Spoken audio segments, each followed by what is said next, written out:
everyone. In this video we see about overview in 2D animation. First and foremost, what is 2D animation? Two-dimensional animation helps to manipulate an image or drawing into moving image. Firstly, animation was started because of Emile Coheil, who made a 2D film in 1908.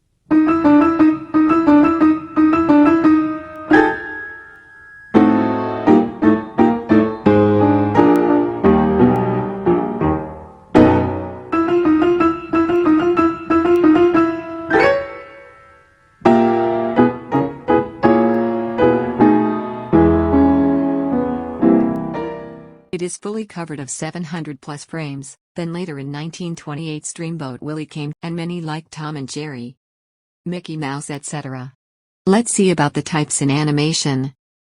Firstly, traditional animation. For your reference, in this method, we use handwriting, frames, and onion skinning. Let's see what all softwares required for creating a 2D animation.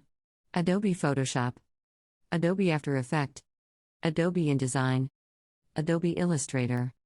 Thanks for watching.